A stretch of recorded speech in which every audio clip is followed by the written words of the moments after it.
Salut tout le monde, c'est Marianne. Bienvenue à ma chaîne. Bienvenue à cette vidéo de mes parfums favoris du mois de juin.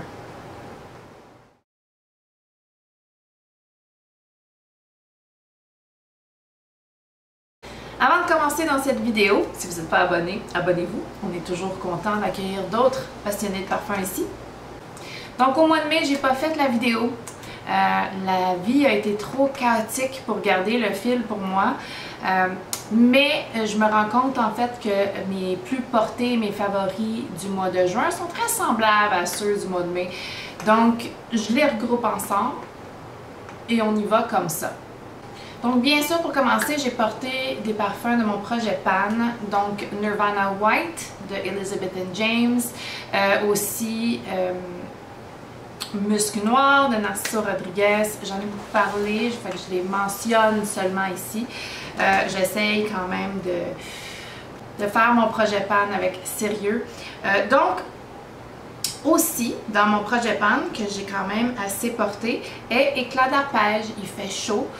C'est le style de parfum que j'aime porter et j'ai aucun problème à adhérer à mon projet Pan, même que ça me fait un grand plaisir de porter ce style de parfum-là.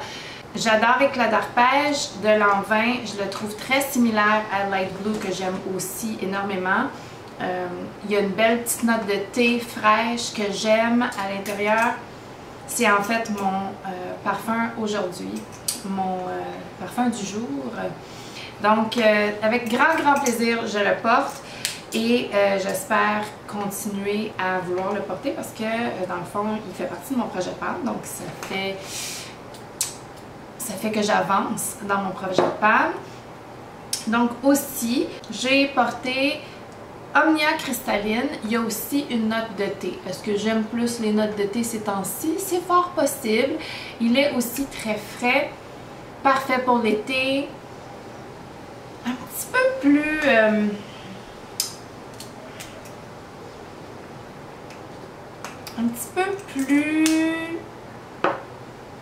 un petit peu accentué que plus lotus, bambou, thé, ce style de parfum là.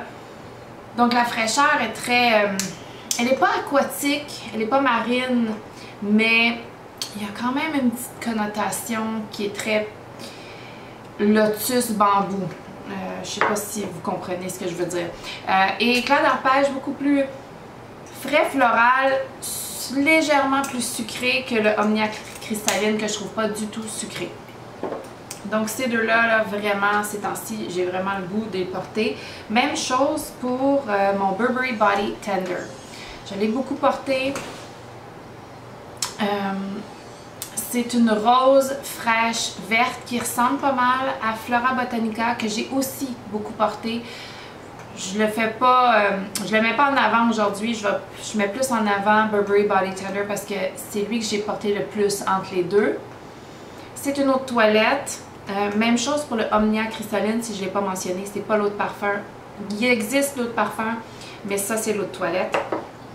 Donc ça c'est une eau de toilette, c'est frais, c'est parfait pour ces temps-ci. Flora Botanica c'est un eau de parfum beaucoup plus concentré, beaucoup plus puissant. Donc c'est lui qui me faisait plus plaisir dans ces temps chauds que je l'ai porté. Et j'adore ce style de rose-là pour l'été. Et ensuite, ben, j'ai mentionné tantôt, parce que Éclat d'arpège est très similaire, Dolce & Gabbana Light Blue, je l'ai aussi beaucoup porté. Je suis un peu retombée en amour avec cet ADN, ce style de parfum. Donc lui, je l'ai plus porté que Éclat d'arpège, juste parce que lui, il est légèrement plus sexy, plus boisé, un petit peu plus soirée que Light Blue, que Éclat d'arpège, pardon. Éclat d'arpège, beaucoup plus... Mais celui-là est très versatile. Et Light Blue est très versatile, on peut le porter jour, soir, peu importe. Lui, je ne le porterai pas le soir. Je le porte plus pour travailler, en sortant de la douche, pour mes petites affaires quotidiennes. Dolce & Gabbana Light Blue, intense, je le porte quotidiennement, il serait parfait pour ça, mais je l'aime beaucoup en soirée. Donc, je l'ai un petit peu plus porté. Aussi, ça c'est un autre parfum et il dure beaucoup plus longtemps. Il y a un meilleur sillage, meilleure performance et tout. Donc, j'ai jamais à me plaindre. Quand je porte Light Blue, c'est toujours une belle journée parfumée. Et en fait, dans mes plus portés, c'était que des belles journées parfumées. J'ai adoré. Il y a juste un parfum que je vais mentionner à la fin que c'était pas une bonne journée pour moi. Parfumé, j'ai comme regretté mon choix. Donc, je vais le mentionner à la fin, celui-là. Donc, ces quatre-là sont ceux que j'ai portés quand même souvent. C'est pas les plus portés s'en viennent, c'est les 4 prochains. Donc, les 4 plus portés de ce mois-ci. J'en ai quand même beaucoup parlé avant. Donc, si vous me suivez depuis longtemps, vous ne serez pas surpris. Vous allez peut-être trouver ça un petit peu redondant et j'en suis vraiment désolée. Mais c'est vraiment mes favoris ces temps-ci. C'est les plus portés conséquemment. Et on est honnête ici sur cette chaîne. Donc, bien sûr, c'est sûr que je mets de l'avant. Donc, en premier, je vais y aller de façon du moins porté au plus porté, là, le plus porté à la fin. Miss Dior Eau de Parfum de Dior, la version 2017 qui est exquise et très puissante. Donc, très sucrée, une rose, mandarine, patchouli, féminine, sucrée, sophistiquée, très versatile. Très versatile. Donc, j'adore les parfums versatiles. C'est ceux que je porte le plus. Tous ceux aujourd'hui sont des parfums très versatiles parce que c'est ce que je porte le plus. On n'est pas une fille super sophistiquée et super... avec une vie sociale super huppée. Ici, là, on est une fille, une femme, pas une fille, mais une femme, très ordinaire. Donc, thumbs up la vidéo si vous êtes une femme ordinaire et vous me comprenez. Et mes opinions et mes... Non, je vais arrêter de parler. Mais quand même, thumbs up si vous êtes une femme ordinaire. Je vous aime. Donc, Miss Dior. Miss Dior 2017. Quand même, c'est un parfum très puissant. J'en mets pas beaucoup quand il fait chaud. Quand il fait moins chaud, quand il a quand même pas fait très chaud au mois de mai, il y a beaucoup plu, c'était très frais. Je l'ai beaucoup plus porté au mois de mai qu'au mois de juin, parce qu'au mois de juin, il y a quand même eu des bonnes chaleurs, mais j'adore. Même dans les bonnes chaleurs, je mets un spray ici et je suis aux anges. Donc c'est pas parce qu'un parfum est puissant qu'on peut pas le porter l'été, il faut juste y aller avec délicatesse, parcimonie, douceur, et on se tient loin des overspray. Hein? On n'y va pas comme si c'était une petite eau de toilette tranquille. Non, non, non. Parce que ça pourrait potentiellement donner mal au cœur, donner mal à la tête. Et voilà. Donc, avec douceur et délicatesse. Par contre, quand on y va bien dosé, c'est une journée parfumée superbe, qui m'emmène plein de joie, qui comble mon cœur et je l'adore. Donc, un des plus portés, Miss Dior.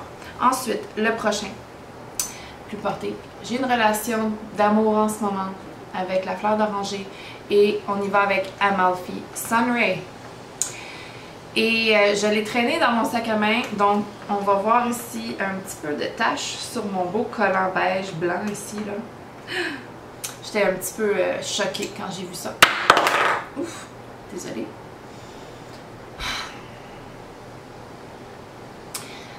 La tenue est pas très bonne. J'ai à peu près 4 heures, mais l'expérience olfactive qu'elle m'apporte, cette fleur d'oranger, mandarine, fleur d'oranger, vaut tous les désagréments d'une performance un petit peu moins puissante que Miss Dior. Donc, Amalfi Sunray, c'est fabuleux. Je l'ai quand même pas mal porté. J'ai fait un petit dent ici dans mon parfum, dans mon flacon.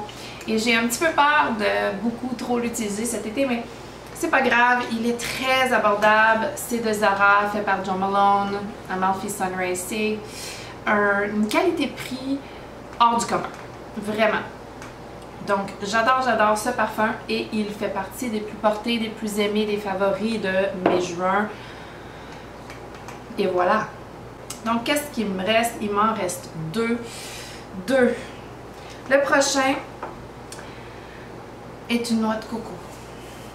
Une noix de coco vanille, fleur tropicale et je dis Dolce Garden de Dolce & Gabbana. C'est très dense, c'est très sucré, c'est très floral, noix de coco vanillée, riche. Pour l'été, dans les temps chauds, ça pourrait être dérangeant. Ça dépend si on aime les parfums très sucrés ou pas. Moi, a priori, je n'aime pas les parfums très sucrés. Par contre, c'est une exception pour ce parfum-ci. J'ai comme l'impression que c'est la noix de coco à l'intérieur et le floral mélangé noix de coco que j'adore parce que normalement, une vanille aussi sucrée, j'aime pas tant. C'est crémeux, c'est dense, c'est chair de noix de coco avec une vanille et un floral sucré, riche.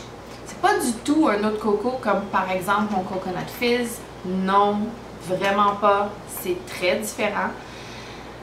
Mais je l'aime quand même. Oui. J'en mets moins quand il fait chaud, certainement, parce que la projection est très importante dans les 2-3 premières heures. Après ça, ça vient doucement s'apaiser. Mais les premières heures sont très intenses. Donc, j'y vais doucement. J'en mets pas beaucoup. Et quitte à réappliquer plus tard pour me redonner une petite fraîcheur, me redonner cette projection.